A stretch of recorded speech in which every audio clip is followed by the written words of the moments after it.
നമസ്കാരം, ഭാഗ്യം ചാനലിലേക്ക് സ്വാഗതം. ഇന്ന് പറയുന്നത് തെക്ക് ദിക്കും ഭാഗ്യവുമായിട്ട് എന്തെങ്കിലുമൊക്കെ ബന്ധമുണ്ടോ? എൻ്റെ അനുഭവങ്ങൾ, ഞാൻ മനസ്സിലാക്കിയിട്ടുള്ള കാര്യങ്ങളൊക്കെയാണ് ഞാൻ അത് പറയുന്നത്. അത് പുസ്തകങ്ങളിൽ ഇല്ലാത്ത കാര്യങ്ങൾ നിരവധി പറയാൻ ഉദ്ദേശിക്കുന്നുണ്ട്. എല്ലാം കൂടെ പറയാൻ പറ്റുമോ എന്ന് അറിഞ്ഞുകൂടാ. 10 മിനിറ്റാണ് നമുക്ക് അനുവദിച്ചേക്കുന്നത് മലയാളികൾ. എൻ്റെ വാചകടി ഇങ്ങനെ നീളത്തിലിങ്ങനെ പോകുന്നതുകൊണ്ട് ഭൂരിപക്ഷം പേര് പറഞ്ഞു, ഒന്ന് മയപ്പെടുത്തണം, ദൈർഘ്യമുള്ള വീഡിയോകൾ ചെയ്യരുത്, അതുപോലെ തന്നെ നിരവധി സമയമെടുത്ത് അത്യാവശ്യമില്ലാതെ അങ്ങ് വലിച്ചു നീട്ടരുത് എന്നൊക്കെ പറഞ്ഞിട്ടുണ്ട്. അത് നമ്മൾ അനുസരിച്ചല്ലേ പറ്റത്തുള്ളൂ. അതുകൊണ്ട് 10 മിനിറ്റിനുള്ളിൽ പറയാൻ പറ്റുന്ന കാര്യങ്ങളൊക്കെ ഇന്ന് പറയാം. തെക്ക് ദിക്ക് ഏറ്റവും പ്രധാനപ്പെട്ട ദിക്കാണ്. 4 ദിക്കാണുള്ളത്, അഷ്ടദിക്കുകളെന്നൊക്കെ പറയും. എന്തായാലും 4 ദിക്കുകളാണ് നമുക്ക് എല്ലാവർക്കും അറിയാവുന്നത്. അപ്പോൾ ഈ തെക്ക് ദിക്കെന്ന് പറയുമ്പോൾ തീർച്ചയായിട്ടും ഏറ്റവും പ്രാധാന്യമുള്ള ദിക്കാണ്. പിന്നെ ഇടയ്ക്ക് പറയട്ടെ, അതായത് ഈ പുതിയ പ്രേക്ഷകർക്ക് വേണ്ടിയാണ് പറയുന്നത്. പഴയ പ്രേക്ഷകർ ദയവായി ക്ഷമിക്കുക. ഞങ്ങളുടെ ചാനൽ കണ്ട ഭയങ്കര ഭാഗ്യം കിട്ടുമെന്നാണ് ഞങ്ങൾ പറഞ്ഞ് വെച്ചേക്കുന്നത്. അത് തള്ളാണോ അല്ലയോ എന്നുള്ളത് നിങ്ങൾ അനുഭവത്തിലൂടെ മനസ്സിലാക്കാം. അപ്പോൾ ഞങ്ങളുടെ ചാനൽ സബ്സ്ക്രൈബ് ചെയ്താൽ ഭാഗ്യം ഉണ്ടാവും എന്ന് ഞങ്ങൾ പറയുമ്പോൾ ശരിക്കും പറഞ്ഞു കഴിഞ്ഞാൽ സ്വയം പുകഴ്ത്തുകയാണ്. ഇപ്പോൾ അതുപോലെ ഔചിത്യവും മര്യാദയും ഒന്നും അതിനകത്തില്ല. പക്ഷേ ഞാൻ പറയാതെ നിങ്ങളെങ്ങനെ ഇത് മനസ്സിലാക്കും? മനസ്സിലാക്കിയവരുണ്ട്. ഒന്നല്ല, 1000 അല്ല, 10,000 ആൾക്കാർ മനസ്സിലാക്കിയിട്ടുണ്ട്. ഞാൻ എന്ന വ്യക്തിയായിട്ട് സൗഹൃദം സ്ഥാപിച്ചാൽ തീർച്ചയായിട്ടും നിങ്ങൾക്ക് ഭാഗ്യം ഉണ്ടാവും എന്നാണ് 1000-കണക്കിലധികം ആൾക്കാർ എന്നോട് തന്നെ വെട്ടിത്തുറന്ന് പറഞ്ഞിട്ടുള്ളത്. അതുപോലെ തന്നെ ഞാനുമായിട്ട് ബന്ധപ്പെട്ട് നിൽക്കുന്നവർക്ക് ഭാഗ്യം സിദ്ധിക്കുന്നതായിട്ട് ഞാൻ മനസ്സിലാക്കിയിട്ടുണ്ട്. അത് നിരവധി പേര് ഉപയോഗിക്കുന്നുമുണ്ട്. എന്തായാലും പുതിയ പ്രേക്ഷകരോട് ഞാൻ പറയുന്ന ഇതാണ്, ഒരു 2 മാസത്തേക്ക് ഒരു പരീക്ഷണം എന്നുള്ള നിലയിൽ നിങ്ങൾ എൻ്റെ ചാനലൊന്ന് സബ്സ്ക്രൈബ് ചെയ്യുക. പിന്നെ ഇപ്പോൾ സബ്സ്ക്രൈബ് ചെയ്യുന്നതിന് ചിലവൊന്നുമില്ല. എന്തായാലും 300 രൂപയ്ക്ക് നമുക്ക് റീചാർജ് ചെയ്യണം ഒരു മാസം. അതിൻ്റെ കൂടെ ഒരു സബ്സ്ക്രിപ്ഷൻ കിടക്കുന്നതുകൊണ്ട് ഒന്നും സംഭവിക്കാൻ പോകുന്നില്ല. അത് തന്നെ 2 മാസം കഴിഞ്ഞാൽ ഭാഗ്യം ഒന്നും കിട്ടിയില്ലെങ്കിലും അൺസബ്സ്ക്രൈബ് ചെയ്യണമെന്ന് ഞാൻ പറയത്തില്ല. കാര്യം ഒരു സബ്സ്ക്രിപ്ഷൻ അവിടെ സൈഡിൽ കിടക്കുന്നെന്ന് പറഞ്ഞ് ഒരു സംഭവം നഷ്ടപ്പെടാനില്ല നിങ്ങൾക്ക്. അതുകൊണ്ട് ദയവേത് എൻ്റെ ചാനൽ സബ്സ്ക്രൈബ് ചെയ്ത് നോക്കുക. ഭാഗ്യം ലഭിക്കുന്നുണ്ടോ എന്ന് നോക്കുക, തുടരുക, ലൈക്ക് ചെയ്യുക, ഷെയർ ചെയ്യുക, പിന്നെ ഹൈപ്പ് ചെയ്യുക എന്ന് പറയുന്ന പുതിയൊരു പരിപാടിയാണ്. പിന്നെ ഞാൻ നിരവധി വീഡിയോകൾ ചെയ്തു കഴിഞ്ഞു. അതെല്ലാം തന്നെ 1 രൂപ പോലും ചിലവില്ലാത്ത, കുറഞ്ഞ പക്ഷം കാര്യമായ പണച്ചെലവില്ലാത്ത നിസ്സാരമായ ചില കുറുക്കു വഴികൾ ഭാഗ്യം സിദ്ധിക്കുന്നതിന് വേണ്ടിയുള്ളത് ഞാൻ പറയുന്നുണ്ട്. അത് ഞാൻ 64 വർഷത്തെ എക്സ്പീരിയൻസ് ചെയ്ത് ഞാൻ എൻ്റെ സ്വന്തം അനുഭവത്തിൽ നിന്ന് മനസ്സിലാക്കിയ പാഠങ്ങളാണ് ഞാൻ പറഞ്ഞു തരുന്നത്. 64 വയസ്സുള്ള എൻ്റെ വാക്ക് അവഗണിക്കാതിരിക്കുക. അപ്പോൾ കൂടുതൽ നീട്ടുന്നില്ല, കാര്യത്തിലോട്ട് കടക്കാം. തെക്ക് ദിക്ക് പ്രശ്നമാണ്, സൂക്ഷിച്ചും കണ്ട് കൈകാര്യം ചെയ്യണം തെക്ക് ദിക്കിൽ. ഓക്കെ, അപ്പോൾ ആദ്യമായിട്ട് ഞാൻ പറയുന്നത് തെക്കോട്ട് തിരിഞ്ഞിരുന്ന് ആഹാരം കഴിക്കരുത്. ഇത് പുസ്തകങ്ങളിലൊന്നും പറഞ്ഞിട്ടില്ല, പക്ഷേ ഒരുപാട് കോമൺ സെൻസ് വെച്ചാണ് ഞാനിത് പറയുന്നത്. അതായത് നമ്മൾ തെക്കോട്ടിരുന്ന് കർമ്മങ്ങൾ ചെയ്യുന്നത് എപ്പോഴാണ്? ഒരു മരണം സംഭവിക്കുമ്പോഴാണ്. ഓക്കെ, തെക്കോട്ട് പഴയ തറവാടുകളിലൊക്കെ ഈ മരിച്ചവരെ അടക്കുന്നത് തെക്ക് ദിക്കിലാണ്. ഓക്കെ, അപ്പോൾ ഈ ആഹാരവുമായിട്ട് ബന്ധപ്പെട്ട കാര്യങ്ങളൊക്കെ സംഭവിക്കുന്നുണ്ട്. ഈ ബലിയിടുമ്പോൾ അങ്ങനെയൊക്കെയുള്ള കാര്യങ്ങളിൽ സംഭവിക്കും. ഒരാൾ മരിച്ചു കഴിഞ്ഞാൽ കർമ്മമൊക്കെ ചെയ്യുന്നതിന് ഇടയ്ക്ക് ആഹാരം കൊടുക്കുകയും വാങ്ങുകയൊക്കെ ചെയ്യുന്നത് ഈ തെക്കോട്ട് തിരിഞ്ഞിരുന്നതാണ്. അപ്പോൾ അതിൻ്റെ ഒരു അടിസ്ഥാനത്തിലാണ് ഞാൻ പറയുന്നത് തെക്കോട്ട് തിരിഞ്ഞിരുന്ന് ആഹാരം കഴിക്കരുത്. ഓക്കെ, ഇതിപ്പോൾ ഞാൻ കിഴക്കോട്ട് ഇരുന്നാണ് ഈ വീഡിയോ ചെയ്യുന്നത്. ഓക്കെ, അപ്പോൾ സംഭവം ഇപ്പോൾ നോക്കാം. ഞാൻ ബോധപൂർവം ഞങ്ങളുടെ ഡൈനിങ് ടേബിള് നമുക്ക് കിഴക്കും പടിഞ്ഞാറും ദർശനം ചെയ്തുകൊണ്ട് ഇരുന്നാണ് ഞങ്ങൾ ആഹാരം കഴിക്കുന്നത്. ഓക്കെ, അത് ഞാൻ പലരോടൊക്കെ പറയുന്നുണ്ട്, പക്ഷേ ചിലരൊക്കെ പോയി പണി നോക്കാൻ പറയും. ഓക്കെ, അതിലൊന്നും കാര്യമില്ല. നമ്മൾ പറയാനുള്ളത് പറയുന്നു, നമ്മുടെ അനുഭവജ്ഞാനം വെച്ച് പറയുന്നു. സൗകര്യമുള്ളവരൊക്കെ അംഗീകരിക്കുക. അതുപോലെ ഹോട്ടലുകളിൽ ഞാൻ ചെന്ന് പ്രശ്നം ഉണ്ടാക്കിയിട്ടുണ്ട്. അതായത് ഗുരുവായൂർ തന്നെ ഒരു ഹോട്ടലിൽ സ്ഥിരം ഞാൻ അവിടെ നിന്നാണ് കഴിക്കുന്നത്, കിഴക്ക് കടയിലുള്ള ഒരു ഹോട്ടലാണ്. അപ്പോൾ അവിടെ തെക്ക് വടക്കായിട്ടാണ് ആൾക്കാരിരുന്ന് ആഹാരം കഴിക്കുന്നത്. തെക്കോട്ട് ദർശനം ചെയ്തും വടക്കോട്ട് ദർശനം ചെയ്തിരുന്നാണ് ആഹാരം കഴിക്കുന്നത്. അപ്പോൾ ഞാൻ വടക്കോട്ടിരുന്ന് കഴിച്ചിട്ട് കാഷ്യർ പണം കൊടുക്കാൻ നേരത്ത് പറഞ്ഞു ഇങ്ങനെ ഒരു സംഭവമുണ്ട്. ഉടനെ അയാൾ പറഞ്ഞു, അത് ഏത് പുസ്തകത്തിലാണ് പറഞ്ഞിട്ടുള്ളത്, നിങ്ങൾ ചുമ്മാ നിങ്ങളുടെ കാര്യം നോക്ക്, ഞങ്ങളുടെ കാര്യം ഞങ്ങൾ നോക്കിക്കോളാം എന്നാണ് പറയുന്നത്.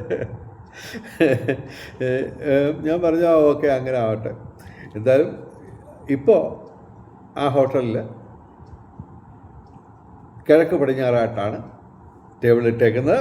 മീൻ കിഴക്കോട്ടും പടിഞ്ഞാറോട്ടും ഇരുന്നാണ് ആൾക്കാർ മുഴുവൻ ആഹാരം കഴിക്കുന്നത്. ഇപ്പോൾ കഴിഞ്ഞ ഒരു മാസത്തിന് മുമ്പ് എൻ്റെ വീട്ടിൻ്റെ തൊട്ടടുത്ത് ഒരു പുതിയ ഹോട്ടൽ തുടങ്ങി. അപ്പോൾ അയാൾ ഭാഗ്യത്തിന് മര്യാദക്കാരനാണ്. അപ്പോൾ അവിടെ തെക്കും വടക്കുമായിട്ടാണ് ആൾക്കാരിരുന്ന് കഴിച്ചുകൊണ്ടിരുന്നത്. തുടക്കത്തിൽ ഞാനത് പറഞ്ഞു, അയാൾ അക്സെപ്റ്റ് ചെയ്തു, കിഴക്കും പടിഞ്ഞാറുമായിട്ട്. വേറൊരു ഹോട്ടലിലും ഇതുപോലെ ഞാൻ പറഞ്ഞു, അതും നമ്മുടെ അടുത്ത് ഉള്ള ഹോട്ടൽ തന്നെ. അവിടെയും ആദ്യം തെക്കും വടക്കുമായിട്ട് ഇരുന്ന് ആണ് ആഹാരം കഴിച്ചിരുന്ന ആൾക്കാർ. അപ്പോൾ ഞാൻ പറഞ്ഞതിന് ശേഷം അവർ കിഴക്ക് പടിഞ്ഞാറായിട്ടുണ്ട്. അതിനുശേഷം അവർക്ക് എന്തെങ്കിലും ബെനിഫിറ്റ് ഉണ്ടായിട്ടുണ്ടോ എന്നൊന്നും എനിക്ക് അറിഞ്ഞൂടാ. എന്തായാലും തെക്കോട്ടിരുന്ന് ആഹാരം കഴിക്കരുത്. ഓക്കെ, അതുപോലെ തന്നെ ഈ ബേസിൻ, വാഷ് ബേസിൻ വെക്കുമല്ലോ, അത് നമുക്ക് ഈ ആഹാരം കഴിച്ചിട്ട് കൈ കഴുകുകയും കഴുകുകയൊക്കെ ചെയ്യുന്ന അത് നമ്മൾ തെക്കോട്ട് നിന്നുകൊണ്ടാവരുത്. ഓക്കെ, ബേസിന് എവിടെയോ ഇരുന്നോട്ടെ, പക്ഷേ നമ്മുടെ ദിക്ക് നമ്മൾ ക്ലിയർ ചെയ്യണം. തെക്കോട്ട് നമ്മൾ കൈ കഴുകരുത്, കഴുകരുത്, തെക്കോട്ട്. അതുപോലെ പല്ല് തേക്കുന്നതും ശ്രദ്ധിക്കുക. നമ്മൾ തെക്കോട്ട് ദർശനം ചെയ്തുകൊണ്ട് പല്ല് തേച്ചിട്ട് നമ്മൾ കഴുകിയിട്ട് നാക്ക് വടിച്ച് അങ്ങോട്ട് ഇടുകയല്ലോ, അത് തെക്കോട്ടാവരുത്. ഞാനത് നമ്മുടെ ഒരു കോമൺ സെൻസ് വെച്ചൊക്കെ പറയുന്ന കാര്യങ്ങളാണ്. ഇതൊക്കെ പുസ്തകങ്ങളിലൊന്നും ഇല്ല, അപ്പോൾ ഉണ്ടോ ഇല്ലയോ എന്ന് എനിക്കറിയാം. എല്ലാ പുസ്തകങ്ങളും നമുക്ക് വായിക്കാൻ ഒക്കത്തില്ല. അപ്പോൾ നമ്മൾ പറയുന്നു, നിങ്ങൾക്ക് സൗകര്യം ഉണ്ടെങ്കിൽ കേൾക്കാം. ഓക്കെ, അതുപോലെ തന്നെ ഞാൻ എൻ്റെ അനുഭവത്തിൽ നിന്ന് ഞാൻ പറഞ്ഞ കാര്യം അന്നൊരു ദിവസം ഞാൻ വേറൊരു വീഡിയോ പറഞ്ഞതാണ്. അതായത് തെക്കോട്ട് നമ്മൾ വെള്ളം ഒഴിക്കുക, ഓം നമ ശിവായ ഓം നമ ശിവായ ചൊല്ലിക്കൊണ്ട് തെക്കോട്ട് ഒരു ഗ്ലാസ്സിൽ വെള്ളം ഒഴിക്കുക. നിസ്സാരമായ പണിയാണ്, പക്ഷെ അങ്ങനെ ചെയ്യുമ്പോൾ അത് ഞാൻ അബദ്ധവശാൽ ഞാൻ കണ്ടുപിടിച്ച ഒരു സംഭവമാണ്. അപ്പോൾ തെക്കോട്ട് നമ്മൾ വെള്ളം ഒഴിക്കുമ്പോൾ നമുക്ക് നേട്ടങ്ങളുണ്ടാവുന്നു. നോക്കുക, അതിൻ്റെ ശാസ്ത്രീയമായിട്ടുള്ള കാര്യങ്ങളൊന്നും നമ്മൾ കൂടുതൽ ചിന്തിച്ചിട്ടില്ല. അപ്പോൾ സംഭവം ഞാൻ ഇത് എല്ലാ ദിവസവും കിഴക്കോട്ട് വെള്ളം ഒഴിക്കാറുണ്ട്.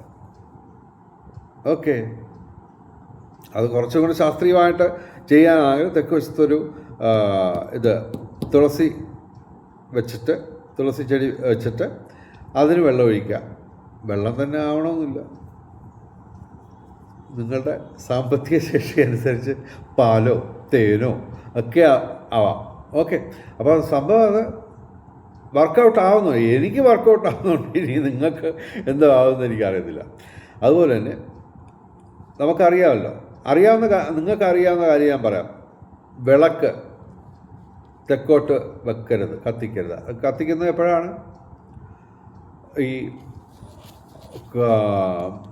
മരണം സംഭവിക്കുമ്പോഴാണ് തെക്കോട്ട് വിളക്ക് വെക്കുന്നത്. ഓക്കെ, തെക്കോട്ട് തിരിയിട്ട് വിളക്ക് വെക്കുന്നത്. ഓക്കെ. അതുപോലെ കിണ്ടിയിൽ വെള്ളം നിറച്ചിട്ട് നമ്മൾ കിഴക്കോട്ടോ പടിഞ്ഞാറോട്ടോ ഒക്കെ വെക്കാവുള്ളൂ, തെക്കോട്ട് വെക്കാൻ പാടില്ല. ഓക്കെ. പിന്നെ എല്ലാവർക്കും അറിയാവുന്ന കാര്യമാണ് ഈ തെക്ക് കിഴക്കേ മൂലയും തെക്ക് പടിഞ്ഞാറേ മൂലയും അവിടെ അടുക്കള വരാൻ പാടില്ല. പൂജാമുറി ആവാം, എന്താ പറയുക, ബെഡ്റൂം ആവാം. പണം സൂക്ഷിക്കുന്നത് തെക്ക് പടിഞ്ഞാറേ മൂലയിലാണെങ്കിൽ കൂടുതൽ ഉചിതം. വടക്ക് കിഴക്കായിട്ട് അടുക്കള വരിക, അതിനൊക്കെ ശാസ്ത്രീയമായിട്ടുള്ള കാര്യങ്ങളുണ്ട്, അതൊക്കെ നിങ്ങൾക്ക് അറിയാവുന്ന കാര്യമാണ്. അപ്പോൾ ഈ തെക്ക് ദിക്ക് വലിയ പ്രശ്നമാണ്. അത് നമ്മൾ കഴിവതും ഈ തെക്കോട്ട് ദർശനം ചെയ്തുകൊണ്ട് ഈ വൃത്തികെട്ട കാര്യങ്ങളൊന്നും ചെയ്യാൻ പാടില്ല. എന്തായാലും ആഹാരം കഴിക്കുന്നത് വൃത്തികെട്ട കാര്യമൊന്നുമല്ല, എന്നാൽ തന്നെയും സംഭവം തെക്കോട്ടിരുന്ന് ആഹാരം കഴിക്കരുത്. അങ്ങനെയൊക്കെയുള്ള പല കാര്യങ്ങളുണ്ട്. അപ്പോൾ ഇതിപ്പോൾ 10 മിനിറ്റ് കഴിഞ്ഞു, അതുകൊണ്ട് തൽക്കാലം ഇന്നത്തെ വീഡിയോ വൈൻഡപ്പ് ചെയ്യുകയാണ്. താമസിയാതെ നിരവധി വീഡിയോ, ഇപ്പോൾ ദിവസം ഒരു വീഡിയോ വെച്ചാണ് നമ്മൾ ചെയ്യുന്നത്. കാര്യം തുടങ്ങിയതേ ഉള്ളൂ. 2000-ലധികം സബ്സ്ക്രൈബേഴ്സ് ആയിട്ടുണ്ട്, സന്തോഷം. അപ്പോൾ എൻ്റെ ചാനൽ അൺസബ്സ്ക്രൈബ് ചെയ്ത് പോകാനായിട്ട് നിങ്ങൾക്ക് അവസരം ഉണ്ടാവാതിരിക്കണം എന്ന് ഞാൻ പ്രാർത്ഥിക്കുന്നു. കാര്യം ഈ പറഞ്ഞാൽ നിങ്ങൾക്ക് ഭാഗ്യം ഉണ്ടാവണം. ഞാൻ ഈ ഭാഗ്യം ചാനൽ തുടങ്ങിയത് തീർച്ചയായിട്ടും ഒരു സംശയവും വേണ്ട, എൻ്റെ സബ്സ്ക്രൈബേഴ്സിനെല്ലാം തന്നെ സൗഭാഗ്യങ്ങളുടെ പെരുമഴ ഉണ്ടാവാൻ വേണ്ടി തന്നെയാണ്. നിങ്ങളെയൊക്കെ ഭാഗ്യം കൊണ്ട് പൂമൂടൽ നടത്തിയിട്ട് ഞാൻ എന്നെ തെക്കോട്ടെടുക്കത്തുള്ളൂ, അതാണ് വിശ്വാസം. അപ്പോൾ സംഭവം ഇപ്പോൾ അതൊക്കെ എൻ്റെ കൂടെ പഠിച്ച നിരവധി പേര് മരിച്ചു പോയിട്ടുണ്ട്. എന്താണ് നമ്മളെ വിളിക്കാത്തതെന്ന് നമുക്ക് അറിഞ്ഞുകൂടാ. എന്തായാലും ഈ പറഞ്ഞതൊക്കെ ഒരുപക്ഷെ ഇതൊക്കെ നിങ്ങൾക്ക് പറഞ്ഞു തരാൻ വേണ്ടിയായിരിക്കും എന്നെ ഇവിടെ ഇട്ടേക്കുന്നത്. അപ്പോൾ ഞാനിത് നിരവധി കാര്യങ്ങൾ ഈ വീഡിയോ ചെയ്യാൻ വേണ്ടി സബ്ജക്റ്റുകൾ കുറിച്ചിട്ടിട്ടുണ്ട്, പോയിൻറ്റ്സൊക്കെ കുറിച്ചിട്ടിട്ടുണ്ട്. അത് 100 കണക്കിനല്ല 1000 അപ്പോൾ അതിൻ്റെ എല്ലാം വീഡിയോകളെല്ലാം ചെയ്ത് തീർന്നതിന് ശേഷമേ ആയിരിക്കുള്ളൂ നമ്മളെ തെക്കോട്ട് യാത്രയാവുന്നത്. എന്തായാലും ഇനി നീട്ടുന്നില്ല. എല്ലാവർക്കും ഭാഗ്യം ചാനലിലെ മുഴുവൻ പേർക്കും സർവ്വവിധ സൗഭാഗ്യം, രാജകീയ സുഖഭോഗങ്ങൾ, അപ്രതീക്ഷിത ധനലാഭങ്ങൾ, അപ്രതീക്ഷിത സൗഭാഗ്യങ്ങൾ ഇവ ഗുരുവായൂരപ്പൻ അനുഗ്രഹിച്ചു തന്ന് എല്ലാവരുടെയും ജീവിതത്തിൽ വെളിച്ചവും ഐശ്വര്യവും സമ്പൽ സമൃദ്ധിയും വന്നു ചേരട്ടെ എന്ന് പ്രാർത്ഥിച്ചുകൊണ്ട് വീഡിയോ അവസാനിപ്പിക്കുന്നു. നമസ്കാരം, ശുഭദിനം.